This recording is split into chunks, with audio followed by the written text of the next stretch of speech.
საგარეჯო ბადიაურის კახეთის მაგისტრალის მონაკვეთის მშენებლობა აქტიურ ფაზაში მიმდინარეობს. მნიშვნელოვანი არის არა მხოლოდ ამ რეგიონის განვითარებისთვის, არამედ ზოგადად ქვეყნისთვის ის საგრძნობლად გააადვილებს და გაამოკლებს მანძილს და შესაბამისად ეს არ არის ბოლო ეტაპი, კიდევ იგეგმება ამ მაგისტრალის გაგრძელება.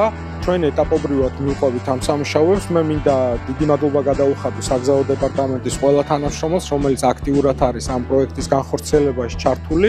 ჩვენ მოსახლეობად შევხვდა გზაზე და ვგრძნობთ თუ რამდენად მნიშვნელოვანი არის თუნდაც ადგილობრივი მოსახლეობისთვის ეს პროექტი, იმიტომ რომ გზის გარდა ეწყობა სხვა უამრავი ინფრასტრუქტურა, რომელიც მათთვის საერთოდ აუცილებელია. 17 კილომეტრია მშენებარე, თუმცა იმ მონაკვეთების გათვალისწინებით, რომელიც წინა მონაკვეთს უერთდება და ბოლო მონაკვეთს, ანუ არსებულ გზამდე მივა, იქნება 18 კილომეტრი, რომელიც გაიხსნება.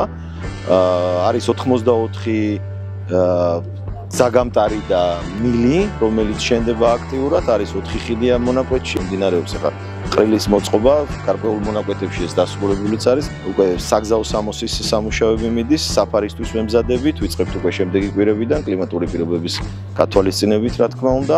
მაგისტრალის მშენებლობა ძალიან მნიშვნელოვანია ჩვენი რეგიონისთვის, ვინაიდან დაახლოებით ორჯერ ამცირებს გადაადგილების მასშტაბს თბილისიდან კახეთის მიმართულებით, ასევე სამჯერ უფრო გზა ხდება გამტარუნარიანი. ასევე აღსანიშნავია, რომ აღნიშნული პროექტის ფარგლებში უნდა მოიწყოს სავაჭრო კვანძები, რაც მნიშვნელოვანია ადგილობრივი მოსახლეობისთვის. ჩემი ოჯახი დაკავებულია სხვადასხვა პროდუქციის წარმოებაზე, შემოვლებული პროდუქტების წარმოებაზე და გვაქვს ფერმერული მეურნეობა. მაგისტრალის მშენებლობა საკმაოდ გაგვიმარტივებს ტრანსპორტირებას ამ პროდუქციის. ინფორმაცია გვაქვს, რომ კეთდება რაღაც არეალი, სადაც სხვადასხვა პროდუქტების გაყიდვას შეძლებენ მოსახლეები და რამ გასადებით დაისახება ისევ მათ მდგომარეობაზე. სოფელში ბავშვები გზის მეორე მხრიდან გადმოდიან სკოლაში.